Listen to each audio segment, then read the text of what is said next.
all of you in the room. I'm going to get to the straight of the heart of the matter. We are in the festival of Passover, and we are coming to the end point of the festival. As you know, it started April 3, and of course it's a 7 days festival, and it ends on April 10, therefore, considering that, it's a 8-day, total of 8 days, but let's just say a 7-day festival. In this case, Sunday will be the end of the festival. But having said that, I want to, talk about a passage in the Torah, because I'm going to go straight to the point, to the heart of the matter. There are some people who call themselves rabbis, teachers, meaning teachers of the Torah. And sure, it's okay, but when you take on the title of a teacher, you've got mighty, weight on your shoulders. You've got mighty responsibilities on your shoulders. You're not just here to eat cake, pastries, and have tea in your Monday meetings like you do in Christian, meetings. This is not church, and this is not a bank. Okay? This must be explained. The priesthood is not a church, and the priesthood is not a bank. Now, there are so-called rabbis, and they haven't showed their face. I haven't seen their face for 8 months. I don't even know if they live or they're dead, right? Until I have to contact them and ask them, are you still around? Are you still here? There are rabbis that haven't paid their tithes or zadaqah. They don't send it in. It's non-existent. They haven't sent it in. And then I have to write to them and correct them, and yet they may respond and they may not respond. And this has happened on a number of occasions now.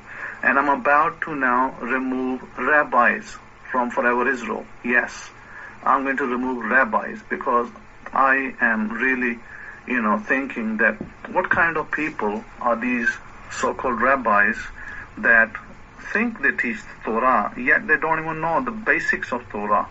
The basics. Let me give you a passage today which will wake you up a little bit and put you in the right place. We have a passage in the book of Exodus, chapter 32, verse 26. Then Moses stood in the entrance of the camp and said, whoever is on Yahweh's side, come to me. All the sons of Levi gathered themselves together to him. Hey, listen, we are the sons of Levi, right? We are the sons. I am the son of Aaron. I am the son of Abraham. Yes, the real Abraham, not the fictitious one. The people think they can just go to church and call themselves Abraham's children. I am the real deal over here, and yet, I have to deal with so-called miscreants and, behavior of little children that I shouldn't have to. So you are next on my list to be removed and banned from this room forever. Because until I live, you won't come into this room again, ever again. I will never let you in again. That's for sure. Because remember that my name is Rabbi Simon Altef the Kohen. When I do something, nothing stands in my way. But I won't tell you what I do in the real world and how many people and how many families I have touched and how many lives I've changed and how many people who were desperate, who didn't have money to pay their bills, how many bills I've paid. I won't tell you that either because you don't need to know what Rabbi Simon does in the real world. But I will give you a testimony today which I think is appropriate, because just as the sons of Levi, when there was a rebellion in Israel, when other people wanted to be the priesthood, and Moses called on to these men and said, who is on the side, let's call it the English titles, who is on the side of the Lord? And these people stood by Moses. Okay? What is Moses, by the way? Moses represents Torah. What am I? I am the mouthpiece of the God of Israel, the God of Abraham. And what are you? You are supposed to be the house of Israel. And I, as a Kohen, do not have, land rights in Israel. I am not given, 6 acres of land and a mule and told that you come to Israel and we'll give you 6 acres of land and a mule. I'm not told that. I am told that you don't have no portion in Israel for you're not going to get a portion of land as the other tribes do. The other 12 tribes, they all have a portion. Some of them might get 50 acres, some of them might get 200 acres, some of them might get 300 acres. But my family has no acreage in Israel. Any land that God decides to give us, we will have to purchase it ourselves. We will not receive it in lieu of 40 acres and a mule kind of thing. So my point is this, that I worked a job. The day I came into Torah, I lost a marriage. I lost my children. I lost my home. I lost my dignity in my family because they said, oh, this man is gone astray. He's following some other religion now. It wasn't a religion. It was a choice that I made. When God gave me His voice, it was a choice that I made that I'm going to live this life. Yes, I choose this day for myself. This day I choose for myself. Just like God said, choose this day, life or death. And I chose it. I said, yes, Master of heaven and earth, I choose you this day. And I will stick by you. 24 years have passed and I have never wavered left or right.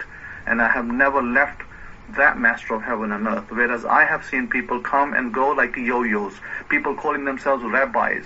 They what can I say? It's just disappointing that you behave this way. It's very disappointing. You pick up wives from here, there and everywhere, and those wives, they lead you astray. They do not lead you to Torah, but they lead you away from Torah, and then you make choices only to destroy your finances, destroy yourself. And then you wonder, are you doing Torah because you keep one Sabbath, because you keep a Sabbath, because you keep a festival, and you're keeping Torah? No.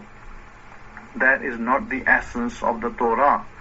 If that was the essence of the Torah, then there are many Jews today in the world that also believe that they keep the Sabbath and they keep the festivals. But are they doing the essence of the Torah? Are they going to that person in the hospital who's dying and can't pay a bill and needs an operation? Maybe he's got kidney stones. Maybe that person has gallbladder stones. Maybe something else. Are they paying those bills? I don't see them. I don't see the black hats in hospitals paying bills for people. Are they passing through and saying, oh, that person's a Christian, or maybe that one's a Muslim and he needs help? And they're saying no, because we only help our own kind. We only have the black hats. We do not help others. You see, this is the difference. I don't do that. I don't say, well, that person is a Christian, that person is a Muslim, that one's nothing, so I'm not going to help them. I'm only going to help the house of Israel. I do not do that. For me, God is the one who created humanity. God is the one who put all these humans on this earth. For me, they're all equally important. All of them are equally important. It doesn't matter what faith they believe, because human dignity is above all so-called institutionalized religions of the world. Human dignity. Have you seen a woman who can't pay her bill and is dying? Have you ever experienced that?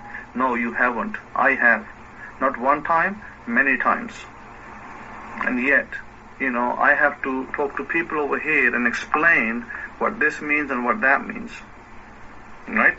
And those same people have the audacity to even ask me that question, what this means and that means. But I'm going to give you a testimony just now. And rabbis, I'm going to put you on notice, because you are next on my list of people to be removed, because I have decided that you are not worthy to be here. And so I will be looking at your behavior and your actions in the coming month, the coming 2 months, and if your behavior and actions remain the same, I can assure you, you'll be out. And I'm a software engineer, by the way, and I will find a way to block you even on YouTube. I will find a way if I need to. So it's not like you can just get my lectures. You can't. So I am looking at all my options. I put them on the table, just like Russia. When Russia went to war, and Russia knew that it's going to fight a war with Ukraine, Russia put all its options on the table.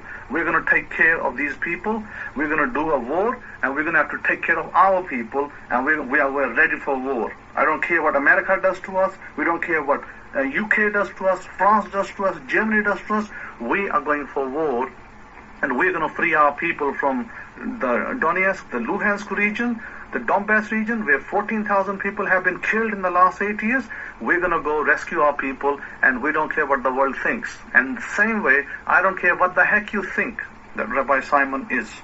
But Rabbi Simon is going to take care of business and going to make sure that you are not a face to look at, because I'm going to cut you off of Israel, and I'm going to pray to God that He will take you and put you right out there, right out there, that you will never see blessing again.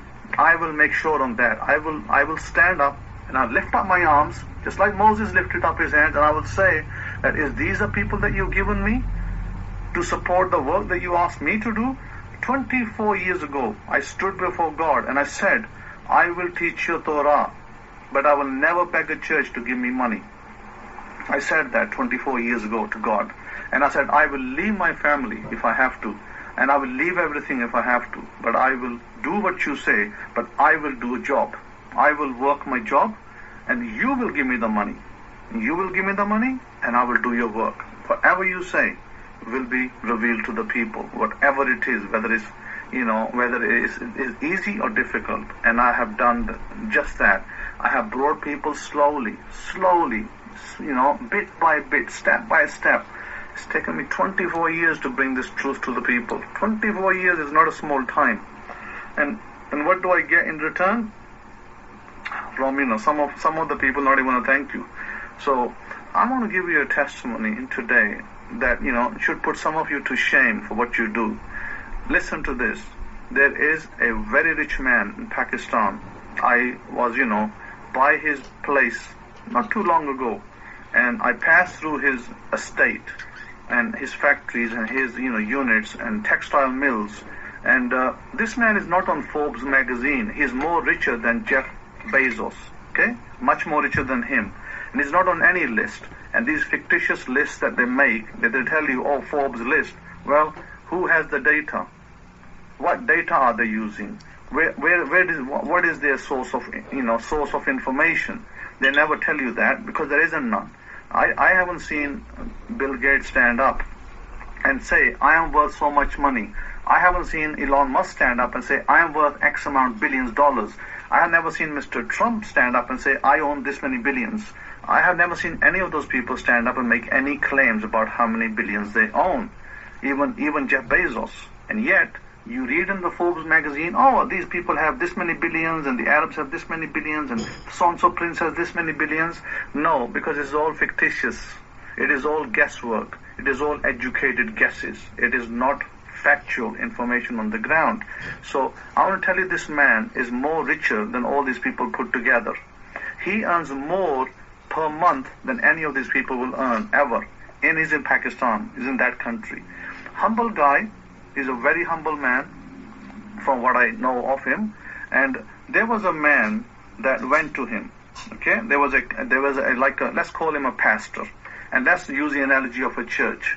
So there was a man that went to him and said, I have a church and I have a Sunday school. And,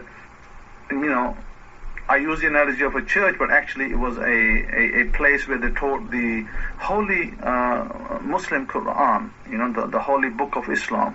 And there were children that went over there to this place, and the place was breaking apart. So this man, humble man, whoever the teacher was from Islam, he goes to this businessman, and he goes and sees the security guard.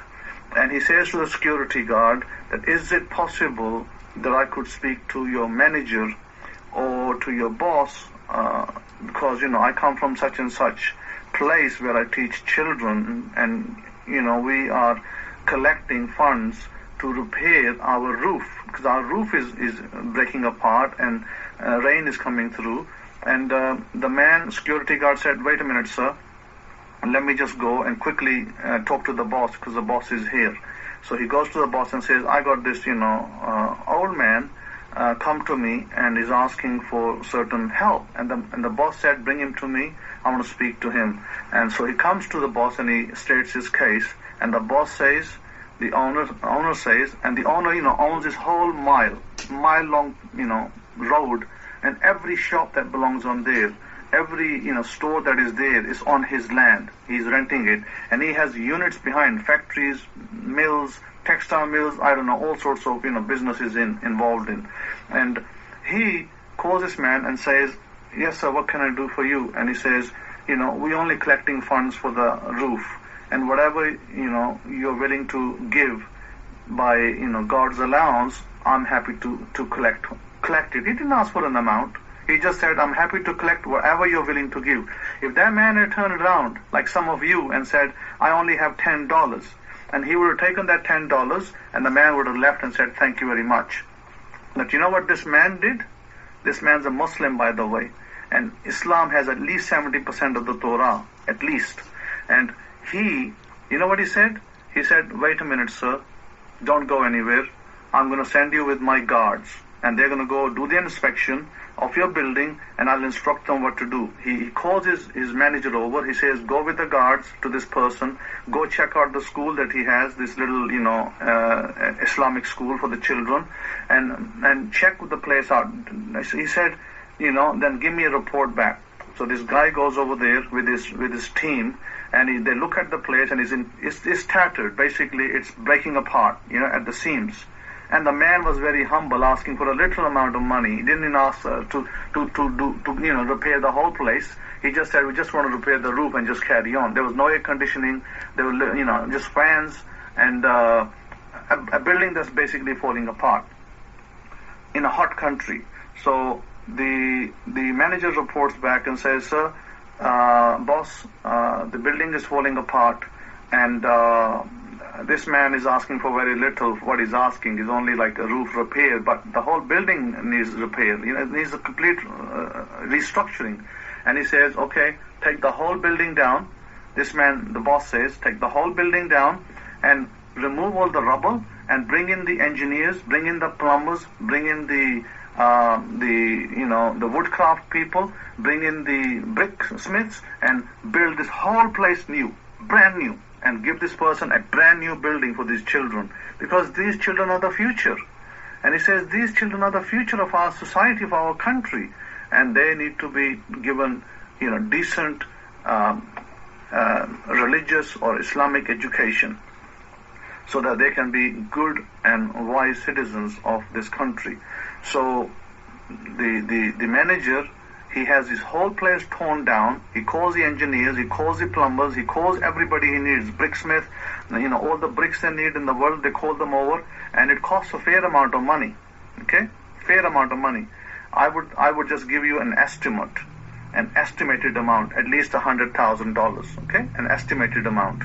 And he gives away $100,000 to this building, and he builds his whole building, and he gives it back to the man and says, sir, here is your building, here is the keys, and now it's fully fitted with air conditions and everything. So the children have air conditioned systems and everything there for comfort, and taps, water, cold water, is put in there, so they have cold water in the summer. And after that, this man, this humble man, the man who actually came was a very humble man who was a teacher. And he, thanks profusely this big man. And this big man is not declaring to be big. He just, he's just a humble man as well. And he gives it to him, and he says, thank you very much for giving me the chance. Thank you for giving me the chance to do something for you. Look at the attitude of this man. This man gave away 100,000. It might be like $1,000 to him, maybe, right? Maybe, I'm just saying. And he gives it away, and then he says to him that you've given me the opportunity. You've given me the opportunity to do something for you, and God is looking at all of us, and I thank God that I'm able to help. And so the man goes away. The man goes, thanks him profusely, and he says to him that if you ever need assistance in the future, and I'm around, you please come back, and I will, do whatever I can for you. So the person goes away, very grateful. The children are in comfortable surroundings, in safe surroundings. They have now a beautiful building to study and learn, and then go home to their families. And it's a happy ending. It's a beautiful ending. And this is a Muslim guy who does it, right? Come on, look at, they're also the sons of Abraham. The Muslims are all saying that they're sons of Abraham as well. And I don't dispute it. I don't dispute that fact at all. Yes, there are many Muslims who are the sons of Abraham. And therefore, my point simply of this story is to show you that a rich man could have simply said, I don't have time for you, okay? You come in this, because this man came in very humble dress, and he wasn't wearing a three-piece suit. He wasn't, with come in a car. He came in a taxi of some kind, and he had, very simple dress, and he goes to this big guy, big boss, rich man, very rich man, and he stands beside him, and he says, gives him a greeting, says, peace be upon you, and then he starts to talk to him, and he gets much more reward back for these children, and this man is happy to do it. So look at how God makes a connection. God allows this rich man to show whether he is rightful to have the riches. God tested him.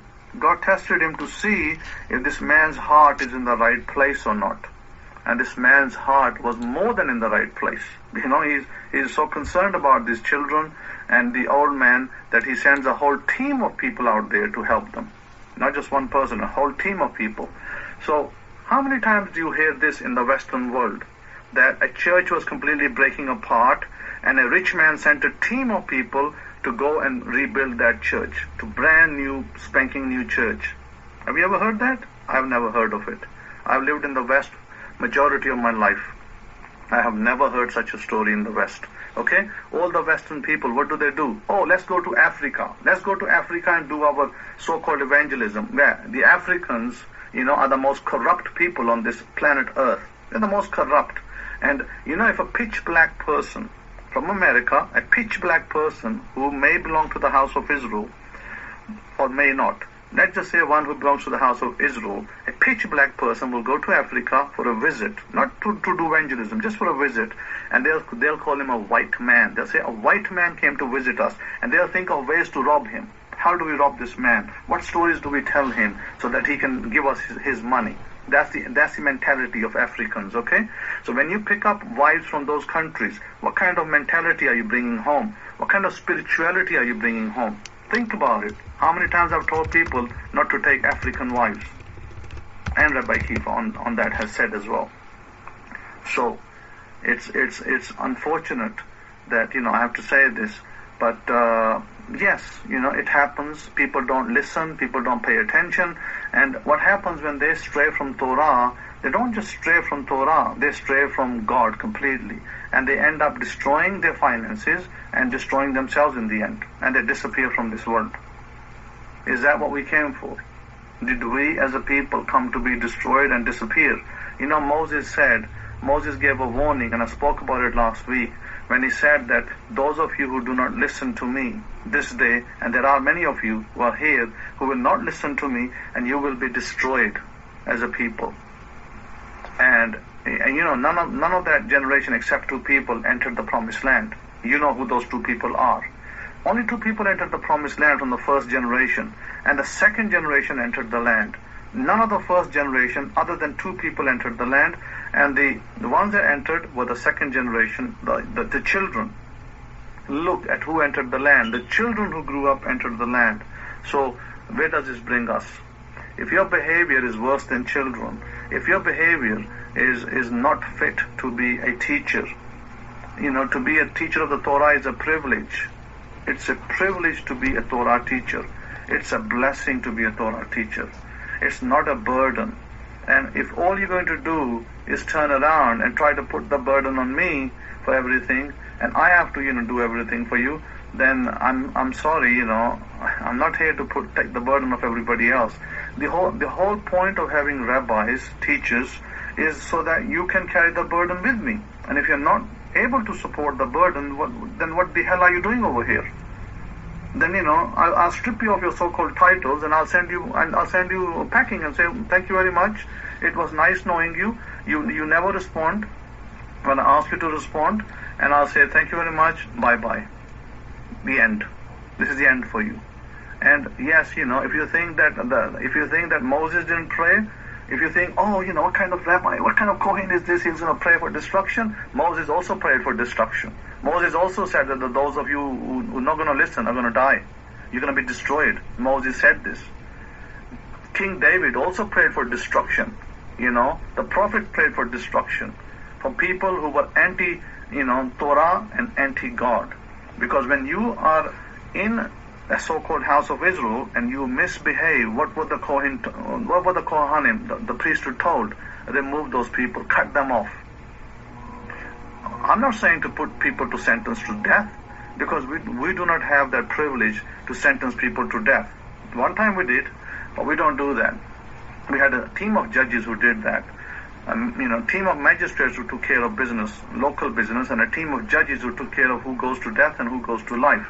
But my point is this, that we still have a privilege of who gets a blessing and who doesn't. Yeah, we do have that privilege, by the way. I do have that privilege. I can, bless somebody, or I can send a curse to somebody's house. So I do have those privileges still.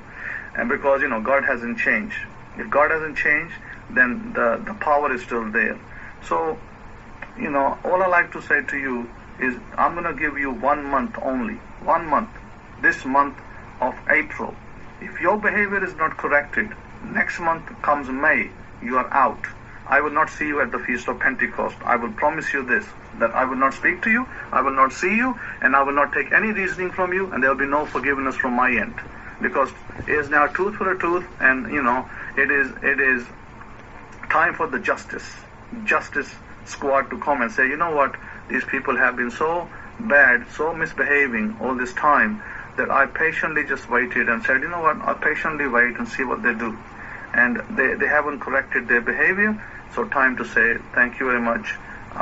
It was nice knowing you. I'm sorry that, things didn't work out for you, so you're not acceptable in the house of Israel any longer. You're not acceptable in the camp of Israel.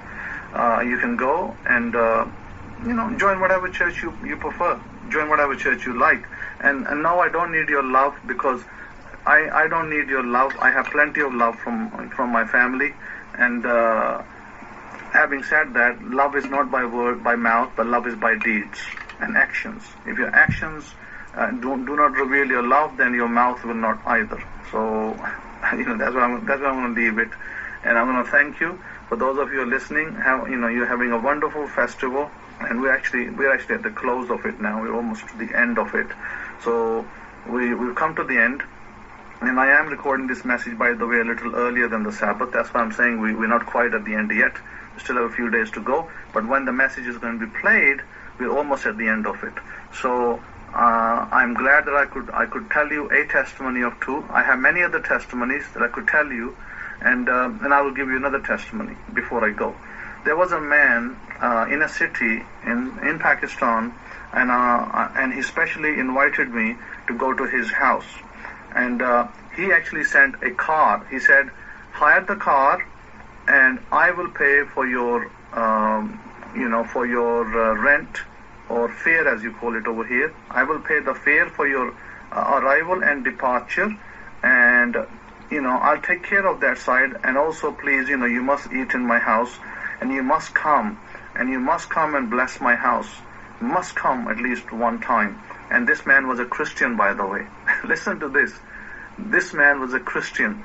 And there was another man who was in the house who was in Torah. He was struggling, okay? He was struggling. So there were two brothers. These are two brothers. And so one brother was in Torah, one was in Christianity. So I had nothing against the Christian man. The Christian man invited me. And I said, absolutely, I will come. When I'm in your part of the world, excuse me. I said, when I'm in your part of the world, I will be there. So when I went over there, I found that man. I said, I'm in your part of the world. What day shall I go? And he gave me a day, so-and-so day, you can arrange and come. And I did. I went over there, and I met the man. He graciously met me in his house. It was a big house as well. It wasn't a small house, a fairly big house. And I met his family, and I sat down, and different people come, and they give their opinions, and they talk to me and shake hands and ask me who am I, and they tell me who they are, etc., etc. Then I meet the guy with the Torah, and I say this to the guy: he's jobless. The Christian man had the job, and the other Torah man had no job. Now, that's not a very good testimony, is it, right? Because what kind of testimony is that? That a Christian man has a job and the Torah man has no job. So I said to him, okay, this day I've come to your place, you are going to have a job. And he goes to me, I said, because he goes to me that, I used to work, I used to have a job, but I lost my job recently, and I haven't got a job right now, and I'm finding it hard to find work. I said, okay. I said, let me make a statement today. I've entered your home, you have offered me tea, you have offered me food, and offered me water to drink, and I'm very thankful, and even your brother, he paid for the fare for me to come and go. I'm very grateful, I'm very thankful. Thank you very much. I'm going to now make a statement. If I am a fake person, if I'm fake news, if I'm a fake Kohen, and if I'm any of those things, then whatever I say today will have no effect on you. I will leave this place and nothing will change. But if I am the real deal, you, sir, will have a job to do. And you, sir, the Christian man, you will be blessed as well, because you invited me. And you, the Torah man, you will have a job, and you will go tell people yourself that the man I met was a real Kohen, not a fake one, not a one that you just say by mouth and doesn't do. So I said, but if I go away and nothing changes, if I go away and 1 month later nothing changes, then you know that I was, like the rest of them out there, fakes and fraudsters and all that. And so I leave, and a month hasn't passed yet. It wasn't even a month yet. 2 weeks later, the man gets invited to a job place, and this is a whole plantation, a banana plantation, by the way. A banana plantation owner invites him and says to him that I want you to look after as a manager. I want to make you a manager in my banana plantation. So you're going to take care of the office side of this banana plantation. I've got farmers doing this, that, and the other, and collecting, and looking after the trees and watering and everything. But so this is your job. And he got a job. 2 weeks later, I leave and he gets a job. And I bless his home and I leave, and I get a report back after a month, and I'm told that the man has a job. I said, Baruch Hashem, wonderful, praise God. And so the man is ecstatic. The man is now going around telling people that the Kohen came to my house and I have a job. I was struggling for work, people were not giving me work, and the business I was in went bust, and I lost my job, and now this man came out of nowhere, and I'm so privileged that I was able to actually shake hands with the real Kohen. He's so happy. And then a month passes, 1 more month passes, and he gets a promotion. His salary doubles. Okay? His salary now doubles. And he is now even more ecstatic. So he goes around telling everybody that, look, a real Kohen came to visit me. Because I gave him 2 things. I said, I'm not a pastor, and I'm not going to come like a pastor and stand over here and pray for, 30 minutes calling Jesus, and nothing changes in your life. So I'm not one of those people. Sorry, I'm not that. I will only say the word once, and it will be done. And so I leave, and this man now is a blessed man. He has doubled the salary. Very, very happy man. His job role changed further, making him in a different position in the same plantation. This owner of this banana plantation owns a whole, my goodness, I don't know how many fields there are. But all the bananas that are produced in Pakistan, by the way, come from that region. So this is something that I learned. And Pakistan has loads of bananas, and throughout the year, it's a product that is like 12 months a year. It's not a seasonal thing. So anyway, a very happy man, and he is in his city, but before even he wasn't getting a job, he was thinking of leaving the city. And now he's in the same city, happy man, living with his family, and the children that he has. I think this man hasn't married yet, so he doesn't have his own children, but he lives with his brother's children and family. So anyway, this is just to give you a simple testimony of the work that God is doing through me. Okay? And that work's not going to stop because you're not around. Rabbis, if you're not around, that work will continue no matter what. Okay? Because the day I left my family, the day I decided to stand for Torah, the day I decided that my life begins here and now. No matter what happens, whether my wife is with me or against me, whether my family is with me or against me, I'm going to stand with God. I am on God's side, meaning I'm with Moses, I'm with Torah. So that was my choice. Now you decide to make your choice, and you know what you need to do. I've told you once, I've told you many times. And if you don't get your act together, then I'm afraid that I'm going to have to just pull the curtain and say, thank you very much. It was nice knowing you. I'm sorry that, things didn't quite work out. And I'm stripping you of your titles as well. So these messages will be going out very soon in the near future. So having said that, I like to pass it to Rabbi Kefa. Have a wonderful Sabbath. And we look forward to the next festival that is coming up on our calendar, which will be the Shavuot, Feast of Weeks, and as I call it, the Feast of the Giving of the Torah. What a blessed time to be around, and what a blessed, how blessed we are in America that we have food to eat. We have, we give thanks to God for everything that we have over here. And yet, that there are bombs raining. We have clear skies, and we can experience the sunshine, the rain, and we're in a wonderful country, and we have bombs raining in Ukraine, and people are, looking up in the sky and thinking, where's the next bomb going to land? Can I even stay here? Am I going to be alive the next hour? So, that's the condition over there. So my point is that, we are in a blessed land, yet we have complainers and whiners over here. And people who think, they can just shortchange God, and they steal from God, and they think that they're doing the righteous things. That's what they do. They're stealing from God and think they're doing righteous things. So, over to you, Rabbi Kefa. Thank you. Okay, so that was the recorded part, and let me give you a brief on the Parsha today. And I wanted to just show you one point. I don't really want to take up too much time, and one point is enough to make rather than 1,000 points. In the book of Leviticus, chapters 9, which is the Parsha, it says, it came to pass on the 8th day that Moshe called Aaron and his sons and the elders of Israel, and he said to Aaron, take a young calf for a sin offering and a ram for a burnt offering. Okay, so let me calculate you the prices of these items. So a young calf is going to be around $3,000 today. A ram is about $400 to $500, but we'll call it $400. That's $3,400. Okay, it says without blemish, and offer them before Yud-Heh-Wah-Heh. And to the children of Israel, it says to children of Israel, it says take a kid of the goats for a sin offering. Okay, a kid is about $200, and a calf and a lamb, So a calf 3,000. Let me go back. So we have 200 plus we have 3,000 plus we have lamb about $300.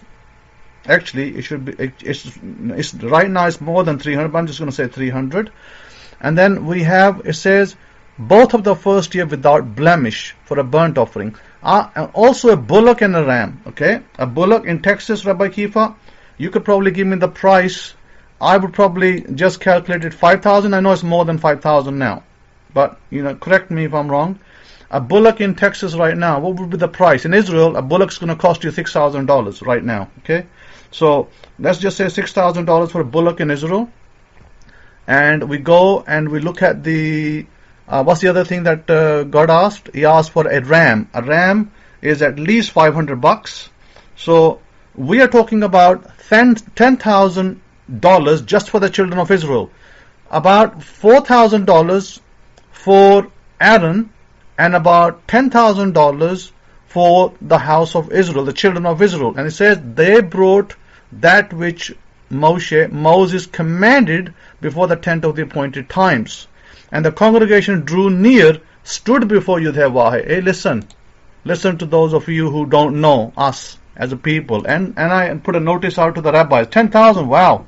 $10,000 for a longhorn, folks. Just listen, Rabbi Kefa just typed up that it is $10,000 for a Texas longhorn. Okay, so that's Texas. So now imagine what would it be in Israel. Just think about it. What would it be in Israel? So I won't even go there, but I'll let you find those facts out by yourself, and you can check out in Google and whatnot.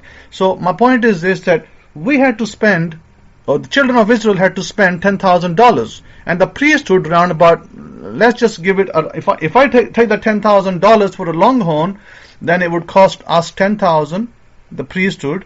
The priesthood would have to spend, let me kind of go back and just work it out again based on that price. If we said a young calf, and I'll stick to 4,000, young calf, because it needs time to grow up, and it said a young calf, $4,000, and let's see, for a sin and a ram. So ram is $500. So young calf, we'll say 3,000, and we'll say 500, $3,500 family. $3,500 were given to Aaron and his sons, and over $10,000. If I go by Kefa's prices, my goodness, if I go by Kefa's prices, it's going to raise the price up. So we have a goat and a lamb. So let's recalculate, 200 plus 400, and then we have a bullock and a ram.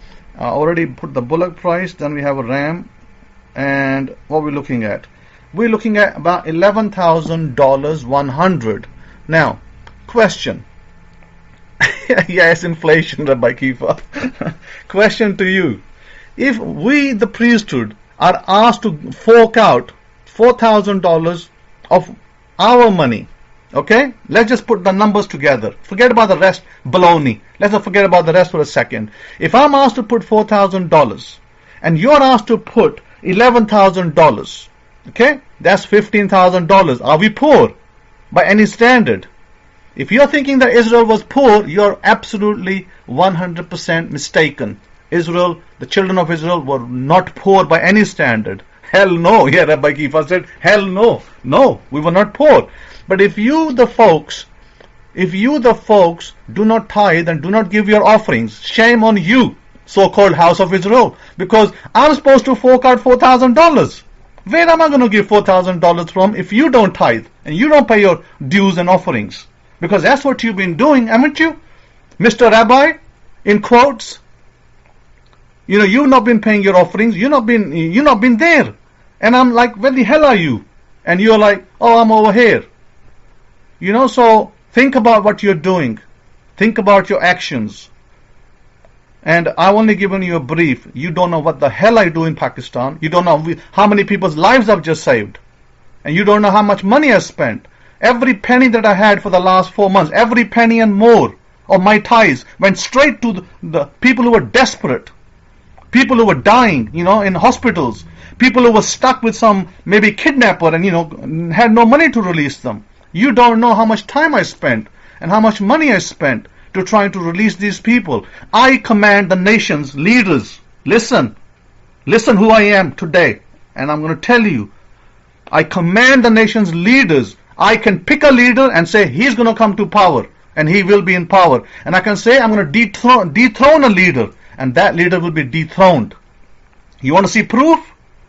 You want to see proof of that? Look at Pakistan's leader. Today, this day, we are approaching the 8th day, we're in the 7th.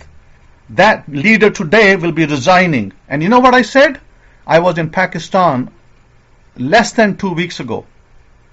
I've only been here a few days now. Less than a week ago I was in Pakistan. I had a phone call from England, and I won't tell you who.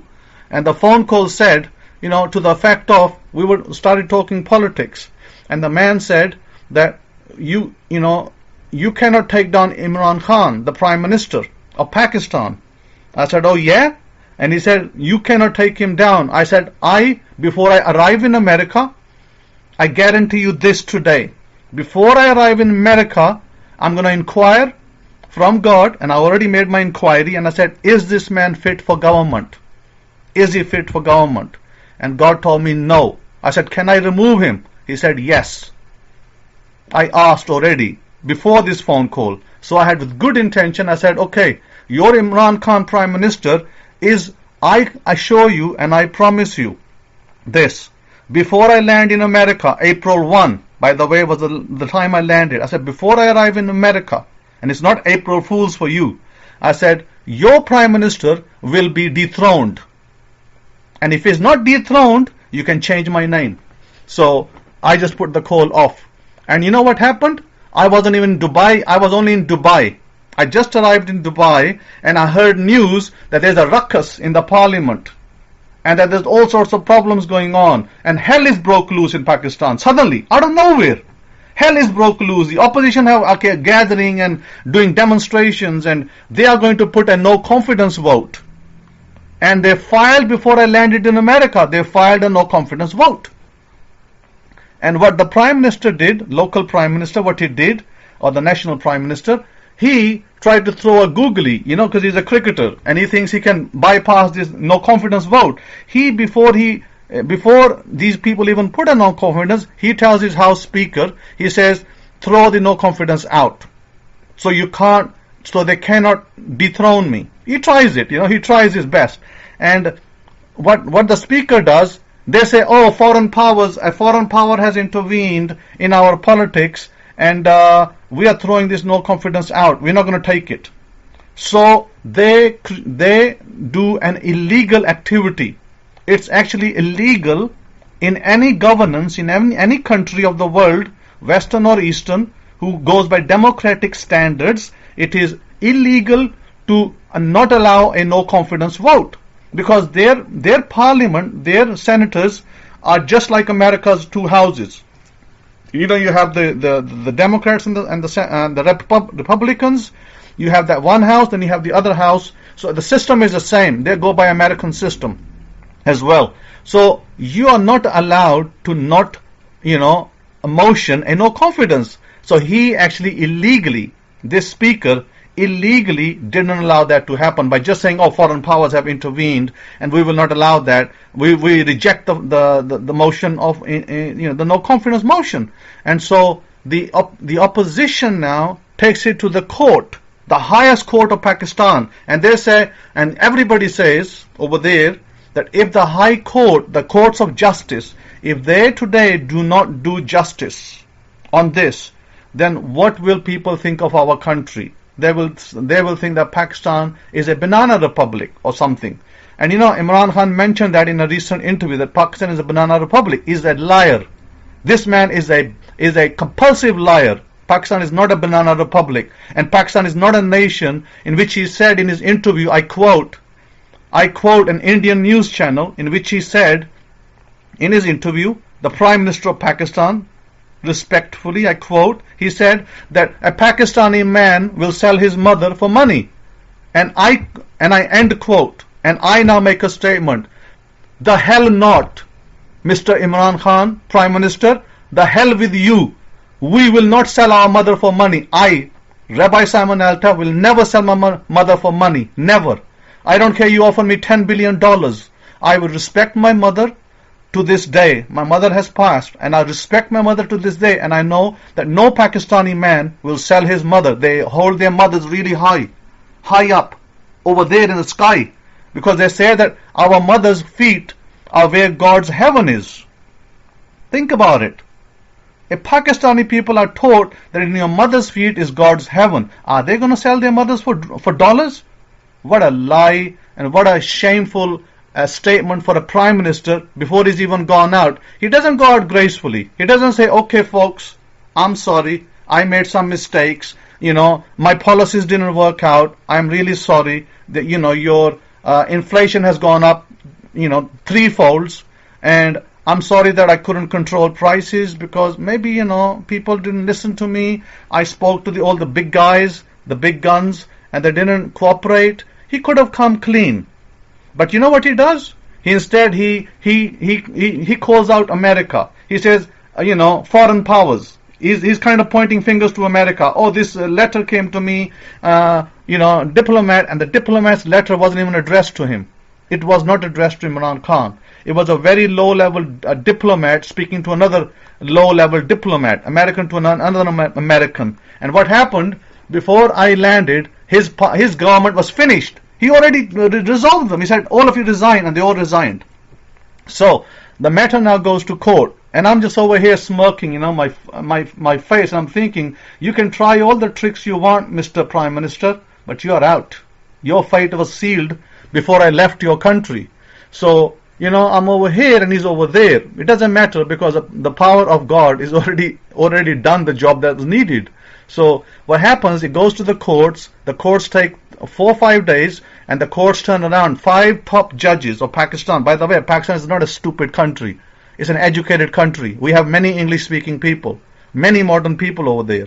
And it's a Muslim nation, but it's a great nation. And these 5 judges stand up and they rule, and they say, Mr. Prime Minister, go back to your office. You're not allowed to resign yet. You're not allowed to dissolve parliament yet. You have no constitutional right to do that. Go back to the parliament and receive the no confidence vote. Then you shall resign and nominate another prime minister for 1 year, who will take charge for 5 years to complete governance. That's what the court tells them. And Mr. Prime Minister comes with his face on TV, and he says, well, I'm disappointed with the court. Of course you are disappointed, because you lie a lot, because you're lying all the time to the people. You're telling them one thing while you're doing another thing. And so he's lying to the people, and he's saying he's disappointed with the court system, and that he'd preferred something else, but that he has to go back today. They've already done it, by the way, because it's nighttime over there. And he said, I have to go back to the parliament and I'll call you all back from your resignation. You can imagine, right? They've already resigned. Now they've got to all go back to the parliament. All these the lawmakers have to go back and say, okay, we received the no confidence motion, and now, Mr. Prime Minister, now what? And now Mr. Prime Minister has to resign. And the end of the story. My point, who called the shots? Did Mr. Prime Minister call the shots? Or did the parliament call the shots? Or did the judges call the shots? Who called the shots? They don't even have a clue who called the shot. And that was my point. I said governance because Yudhe Wahe, the power above me, said to me, yes, go ahead. Just like he said to our forefathers, when King David would go somewhere, he would ask a prophet, he would ask the high priest, he would say, please, inquire before the master of heaven and earth. Should I go to war? Should I go to this place? And if his answer was yes, he will go. If his answer was no, he will stop. Likewise, by the way, I'm from the house of the priesthood. Yes, we are very, very powerful people. I told you before, you never listened to me. I said to you a number of times in innuendos and messages, we are very powerful people. Do not mess with the priesthood, because my one word will either give you life or death. So choose this day wisely. Choose this day what you will choose. I bring you back to the book of the covenants. Deuteronomy chapter 30. Deuteronomy is also a book of the covenants. And I bring you back to Deuteronomy chapter 30, verse 19. I call the Shemaim, the heavens and the earth, to record this day against you, so-called people of the, in the world, so-called people who call themselves Israel. I bring this against you today, and I set before you life and death, blessing and curse. Therefore, choose. Choose life, that both you and your seed may live. And there is another choice. You know that. Some of you are already following the other choice. So with that, I say thank you very much. It was nice knowing you. And I know that some of you are going to continue in your rebellious ways. I know that. And some of you will reform. So I give you 1 month to decide. And then after that, there will be no more chances. Thank you very much. Have a wonderful day and a great Sabbath and a wonderful festival. Over to you, Rabbi Kefa.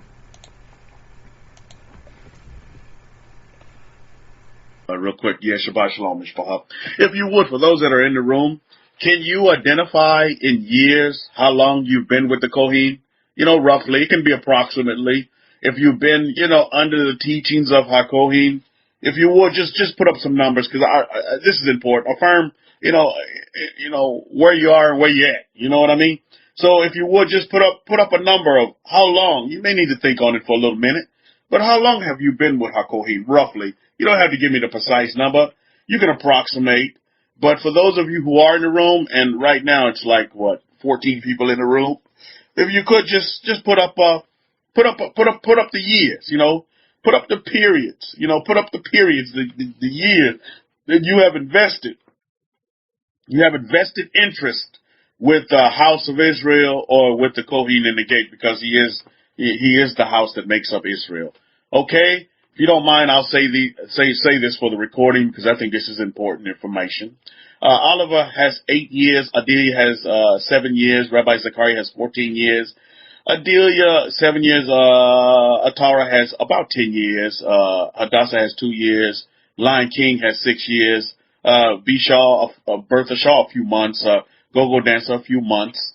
Lion Princess, over 10 years. Baruch Hashem. Okay, tada for that. That's important. That's important, because longevity and loyalty is something that's produced over time or over experiences. You know what I mean? That's very, very important to understand. It's very, very important. It's one of the keys to loyalty, is you have to base it on a time element, because just like Hakohi said, and I've been through several relations in my life and great experiences in all of them. But, you get a woman that tells you that they love you, and then the next minute you get a divorce. Well, what happened to the love? You know what I mean?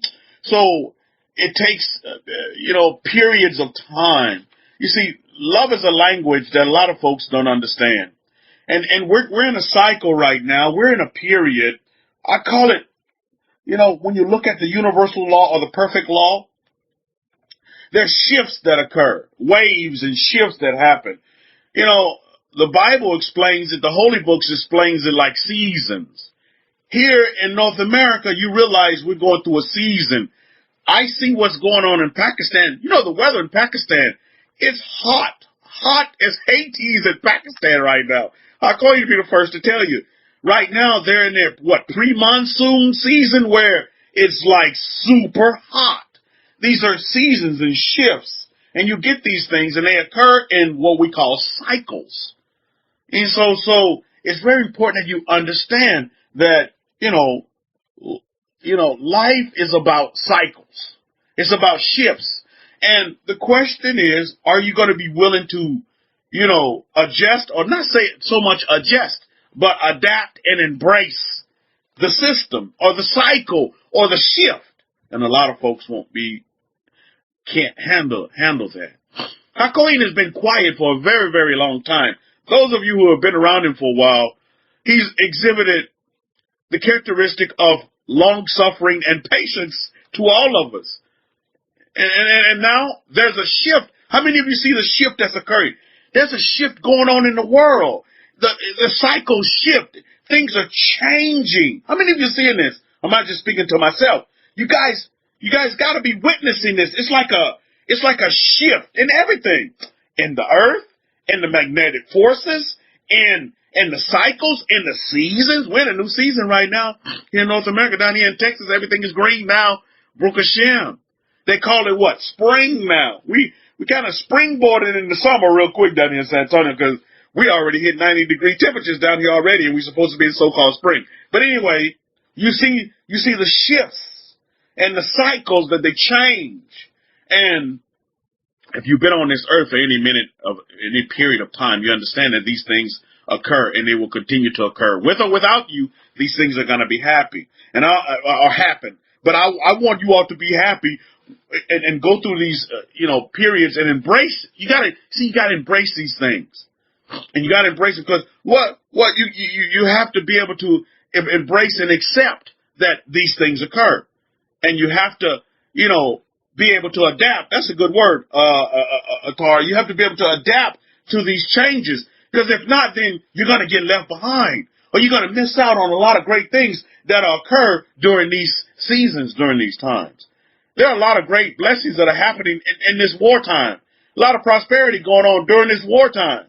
Amongst death and destruction, there's also a birth and resurrection of businesses, of bank accounts, of employment.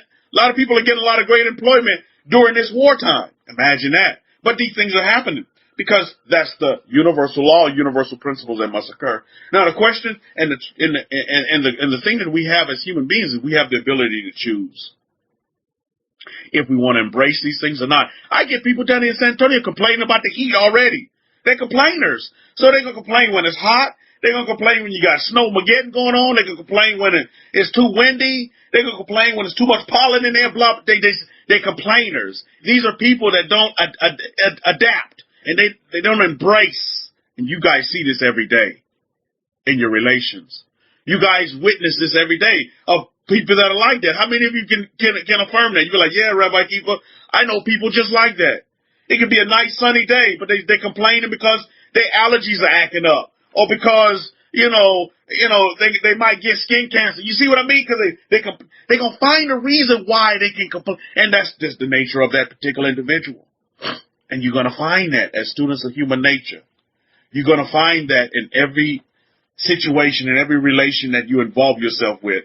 Those that will adapt and adjust, those that will embrace, and those that won't. They're going to stick to their guns, and they're going to stick to what they quote-unquote believe in or what they feel is right, and so be it. You have to respect that in human nature and humankind. And that's just what you got from my Kohen.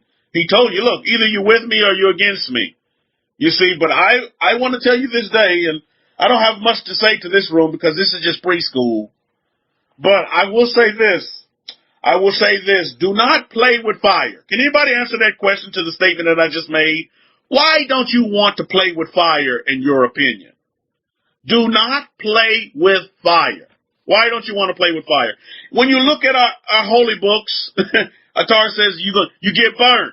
When you look at our holy books, you see the description of the Most High as a flaming fire, as light. How many of you have read and affirmed, and you actually believe that a description of the Most High or being in the presence of the Most High is like fire? You see, it's fires, it's flames. You see it throughout our holy books. You look at the Torah, the first 5 books of the Bible, the books of Moses. The Hebrews were, guided by a cloud by day and what by night? Fire. But listen to me very carefully, Mishpachah. Do not play with that fire. Don't play with it because you may get burned. You don't believe me? Let's look at this great example that comes right out of our Parsha Shemonai. I'm telling you, beautiful example, beautiful illustration, beautiful history here.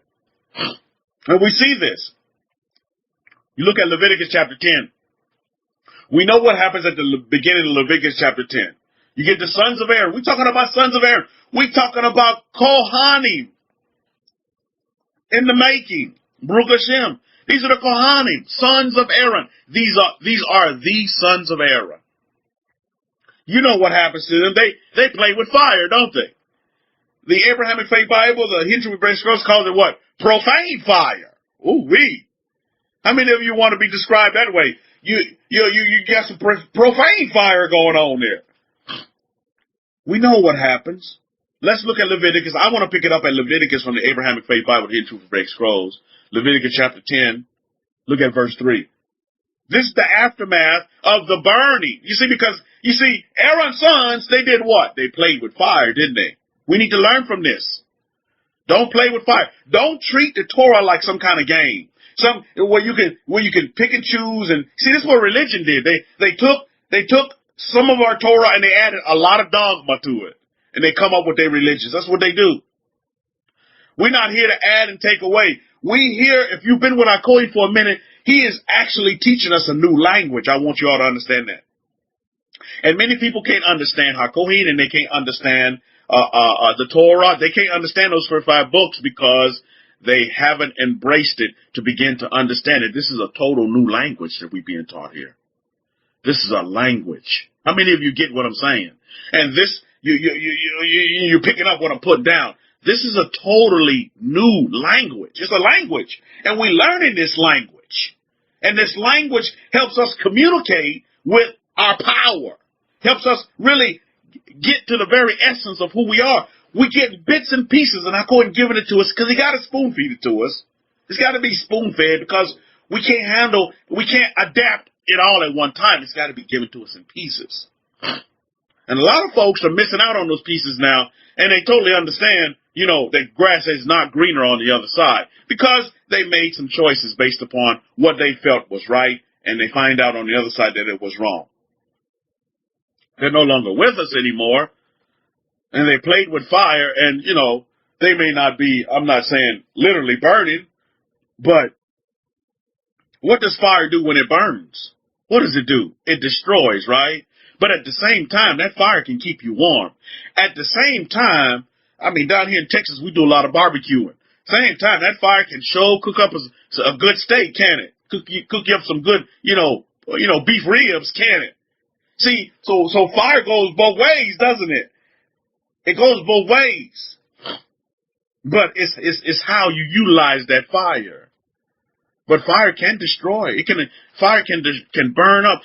How many of you heard people say, "Man, I'm burning through some money. I'm sure," and I hear that all the time down here, "Man, that this money is burning up in my pocket." How many of you hear people say, "Man, I'm sure burning through some, man, that house of mine, that dang on car of mine that I got is sure burning up money." And guess what it's going to do? It's going to continue to burn up money because that's what you say. You've made your reality.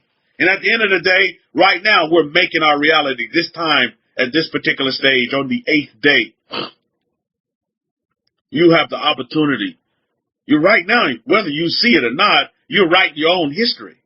You're writing your history based upon the choices that you're going to make with the evidence that's been laid out before you. Hakohen laid some evidence out before you. There's a lot of things that you don't know what Hakohen does behind the scenes. I don't know. Some things that he tells me, he does tell me some things that you guys will probably never hear about.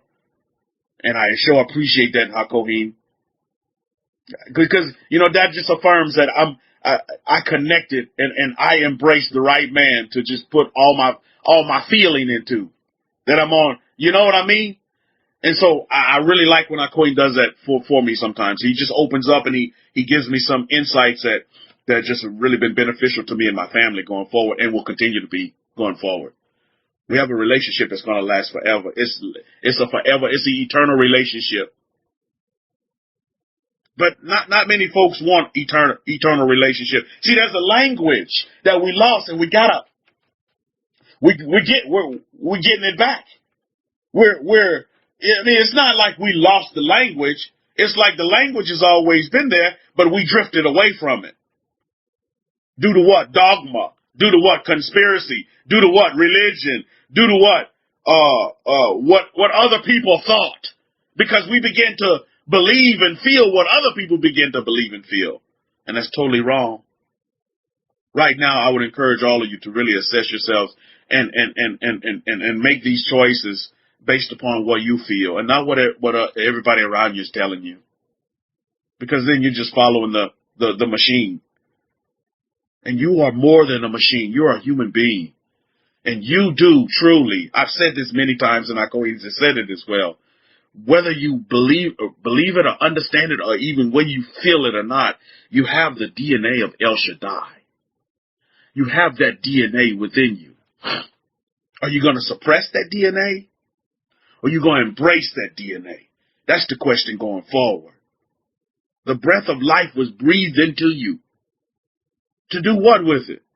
To do whatever you want to do with your life because you have the ability to do so. And at the end of the day, all the decision-making processes, no fingers can be pointed but at yourself. Because all the decision-making processes are going to be made by you, by your actions. Now let's go back and look at Leviticus chapter 10, verse 3. This is after Aaron. Any of you have sons? My goodness. And even daughters for that matter. What would you feel? Let's put your feelings out there for a minute. I'm sitting here, you watch children die before their parents. That's a tough burden. How many of you would agree with me? That's a tough burden to bear. Is he in the room? I saw Brother Davis's son. I tell you, that boy full of energy, Baruch Hashem. I mean, Brother Davis, how would you feel to see your son pass before you pass? That's just not natural. And as human beings, that's a heavy burden to bear. That's like, wow, I begat you and now you no longer here. I was counting on you to carry the torch, but yet you're no longer with me. You gone before me. Wow. Just think about that for a minute. I mean, we're human beings. Think about that. So Aaron, not only does he lose one son, two sons pass. Two sons. Two. Mishpah. My goodness. Two sons are destroyed and consumed by the fire. That's why I say, don't play with fire, because you just may get burned. Aaron, a Kohen, he lost two sons. Two. Not one, two. Just like that. Just like the snap of fingers. Two sons. Wow, Mishpah. That's heavy, isn't it? That's heavy. I look at Nakshan, and that's just not going to be. But I can't, and I won't even imagine that. Because I'm not even going to entertain it. But Aaron, this happened to Aaron in our history. Look at this, Mishpah. For those of you who have begat children, boy or girl, I can give two hoots, boy or girl. Still special in your eye. That's still your offspring. They have your DNA. Baruch Hashem. Baruch Hashem. Now, that's where we are when we get to Leviticus chapter 10, verse 3. This is where we are. Then, look. Then Moses, Musa said to Aaron. Look at what Moses says here. He said, oh, Moses, man, I'm like, I feel your pain, bro. I'm with you. No, look at what Moses says here. This is what the word of Yahweh said. I will be holy through the actions of those that I have brought closer to me. Whoa. Heavy. Preschool, y'all not ready for the deepness of this yet, so we won't get into that. But let's just look at the layer, the top layer of the onion here. You just read this for yourself. Now, Moses didn't go to hey man, I'm sorry for your loss, condolences. No. What does Moses say? This is the word of Yahweh. I will be holy through the what? Through the actions of those that I have brought closer to me. I consider myself close to the Kohen. Closer than a lot of you are in this room. I consider myself closer to our Kohen. But a Kohen is what? The Torah is telling us right here that the Kohanim, Aaron and his sons, have been brought closer to the Most High. Closer than you or I will ever get. So with that closeness requires a lot of responsibility, like our Queen said, with the title of Rabbi, that requires a lot of responsibility. And not just a title that, it's a lot of responsibility with it.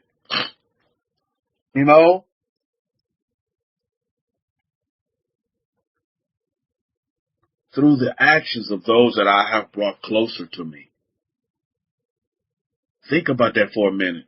Your actions. This is why Kohen put out, look, a month, I'm going to just sit back and assess your actions. You don't have to sit here. You see, this is a new language here. It's not a language based upon, oh, man, Rabbi, I love you forever. Oh, Rabbi, you're just the best. Words mean nothing here. It's about actions. Nadab and Abihu did not pass, were not consumed because of their words, Mishpah. They were consumed because of the actions. Their actions, Mishpachah. Think about that for a minute. And when you can see this, Mishpachah, the wise will understand. You know, every experience that you have in your life, when you go back and you do self-assessment, you realize, you know, it was an action that you have taken that has brought you into, that has, that is writing your history. It's your actions. You're writing your history. Even today. And even going forward, it's going to be your action that's going to write your history. There's a new language going on that I can't discuss with you guys in this room. But there's a new language. We're in a new age. We're in a new period. We're in a new cycle. We're in a new season. And we've been in this new season for a while with the Kohen. Now the rest of the world is just catching up. If you didn't notice. I don't know if you all did notice that. But the things that you're hearing about on the news, Hakohen has been teaching us and telling us this for years.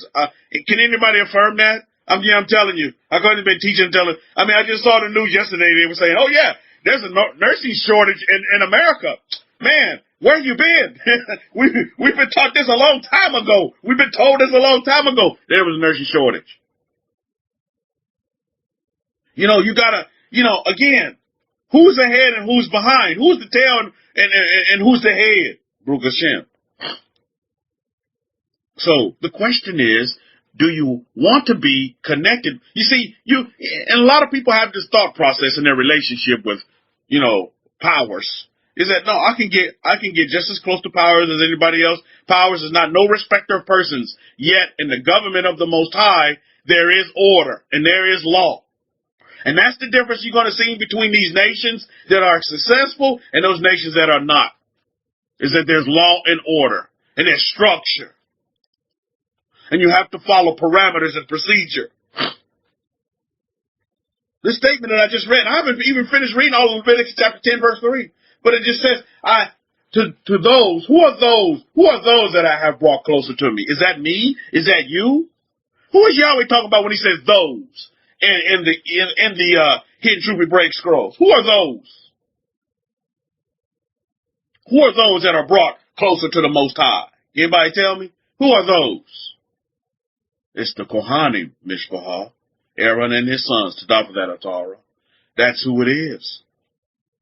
So, if you want to say this, if you want to get closer to the Most High, to the infinite one that dwells within you, that if you want to get closer to that, then you got to connect and get closer to the Kohen, Rabbi Simon out there. Now, hey, in all due respect, if you don't want that closeness, a lot of people say, man, I don't want to be that close. So be it. I respect that. I respect that. But like I said, as this cycle is moving, it's going to keep moving with or without you. The cycles are going to change and things are going to change and you're going to have to adapt.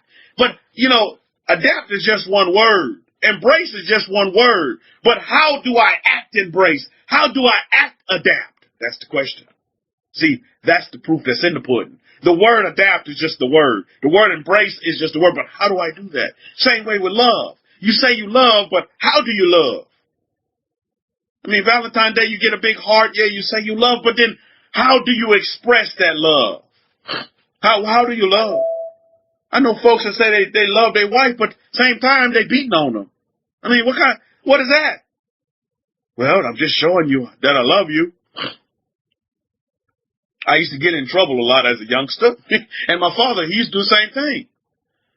Before he commenced the smackdown, he would tell me, son, I'm doing this because I love you. I was like, my goodness. Look at Aaron. Aaron lost 2 sons. Now, let's go on and finish reading this. Aaron lost 2 sons. I'm going to read this all again because this is just there's so much into this when you begin to understand it. But just on the surface, it's deep and it's heavy. But it's showing you the commitment of Aaron, and that's what I want you to see. Leviticus chapter 10, verse 3. Then Musa, said to Aaron, this is what the word of Yahweh said. I will be holy through the actions of those that I have brought close to me. And before all the people, I will be glorified. And Aaron, what did Aaron do? Aaron held his shalom. Aaron held his peace. You walk around here saying shalom, shalom, all you want. Shalom this, shalom that. That's just a word. But do you see how Aaron acted his shalom? Aaron just lost 2 sons, Mishpah. Come on now. Yet Aaron was able. Man, folks lose 2 sons today, man. They all hysterical. They all over the place. You know, they can't find themselves. They can't, they just, but what is Aaron? Aaron held his shalom. He held his peace. Look, this way is a way of life. And during this way of life, there's going to be, let's just say, there's going to be,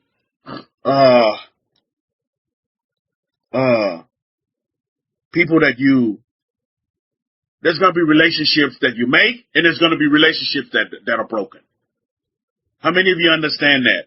As you've been walking this way, as you embrace the Kohen, for these many years that you have embraced the Kohen, there's going to be relationships that are made, and then at the same time, there's going to be relationships that are broken. The thing is, and that you must understand this, is that this is the response of those who play with fire and have gotten burned, and those who have played with fire and have utilized the fire to become, to make them better, to shine light in their perceived darkness. You know what I mean?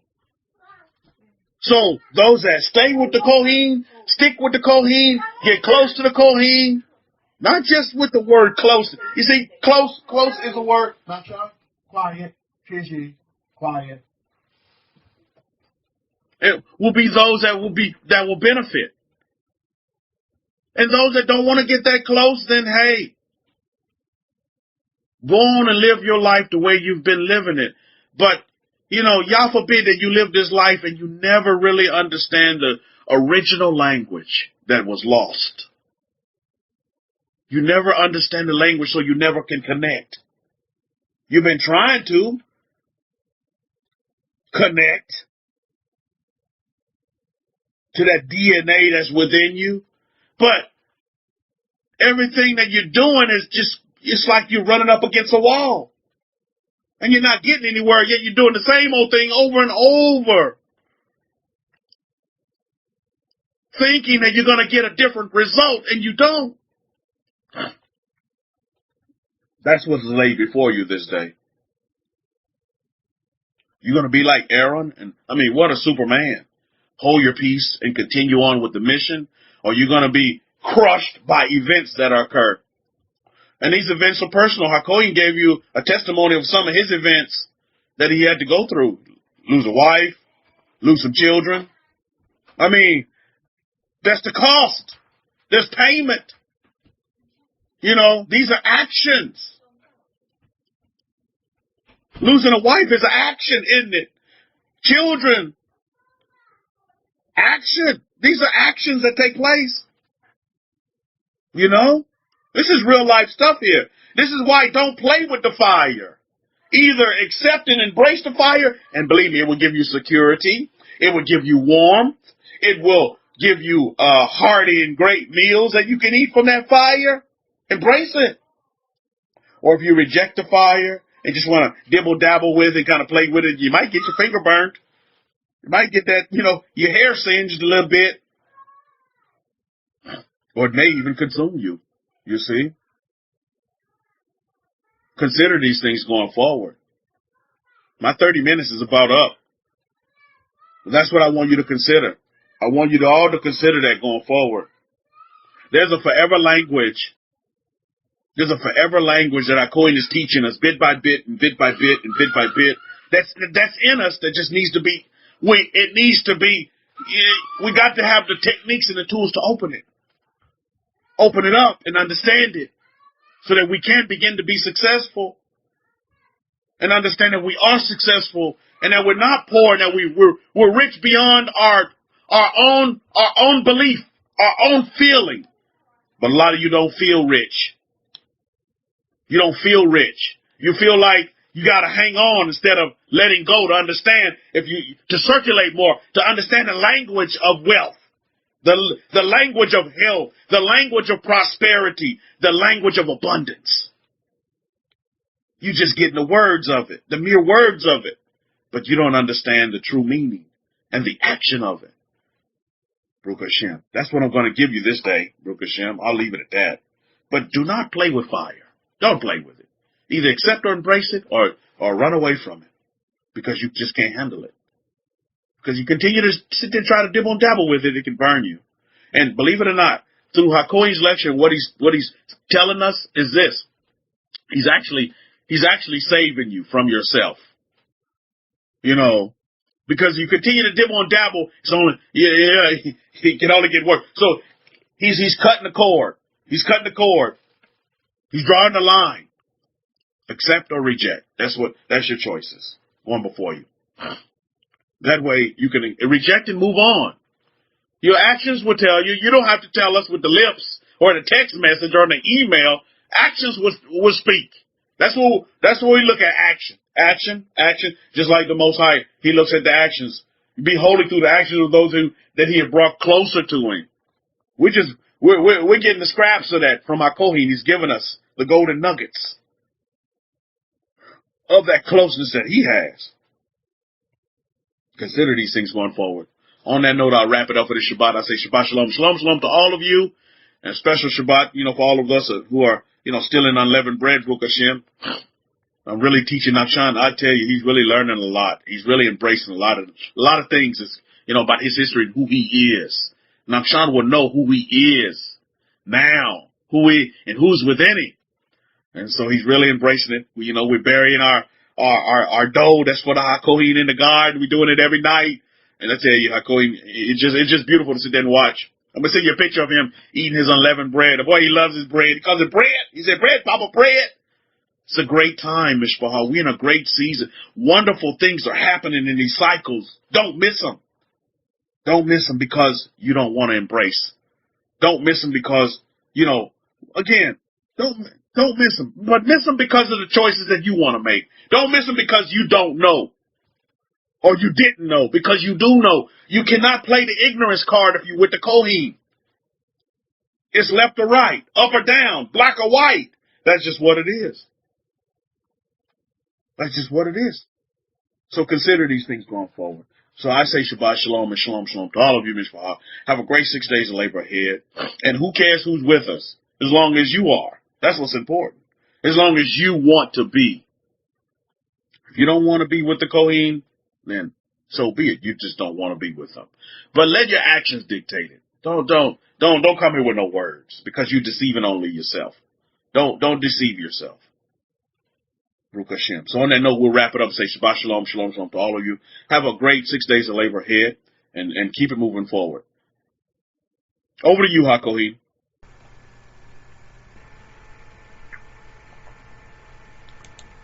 Todah for that, Rabbi Kefa. We'll close the room today. You only heard a part of the story, but I will tell you before I leave.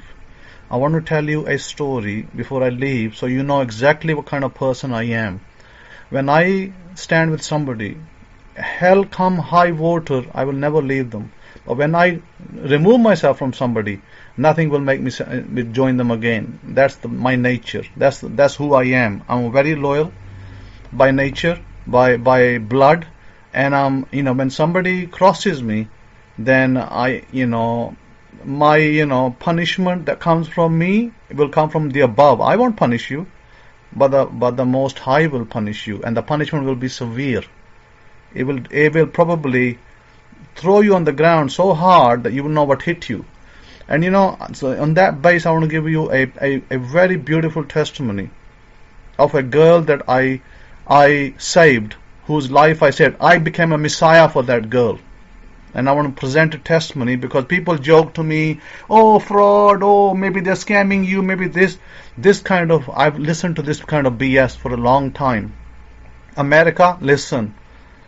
I've listened to this BS in America from your people that are giving me this lip service and telling me that I am wasting my money, I'm wasting my time, maybe I'm being scammed, and blah, blah, blah, and 10 other things.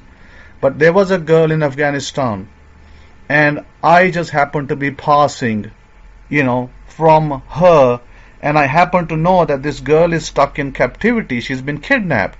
She's a beautiful Pakistani girl from the Pashtun tribe, which is an Israelite tribe, by the way. And I get to find out that this girl is a beautiful girl.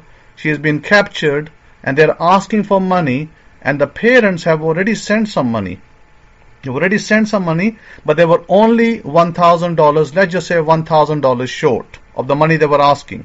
They were asking for $10,000 maybe, and they sent 9, and they were $1,000 short. And the people the captivity said, no, until you pay us the whole 10,000, we will not release this girl. Beautiful, beautiful girl. This was 3 years ago.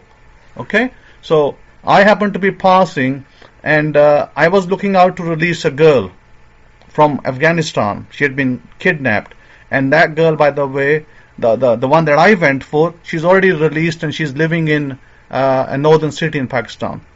So I said to that girl that I was going to release, I'm going to bring you home. Don't worry about it. I'm going to bring you home. And this other girl, she starts to, she finds out that, there is a rescuer for this girl. And so she's very sad, and she says that, who is your rescuer? And this other girl that, and Kefa, this girl I'm talking about. I've told you about her. And this girl, the one that I was going to rescue originally, she says, well, my rescuer is Simon Altaf. He's the man who's going to rescue me. He is a great guy. He's going to bring me home. And so she says, if only I had somebody like that to help me.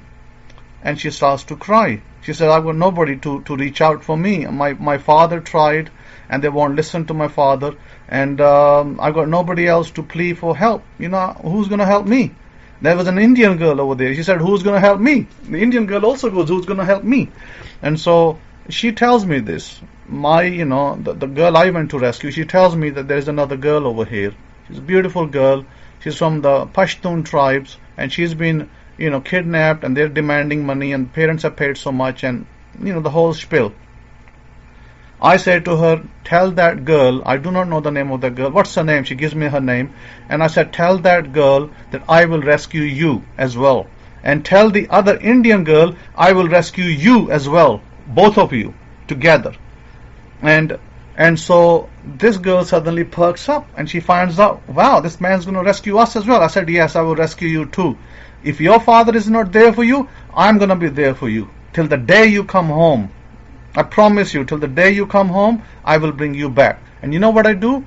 I speak to the captors, and I make a relationship with them. And America spent 5 years, by the way, just for you to know.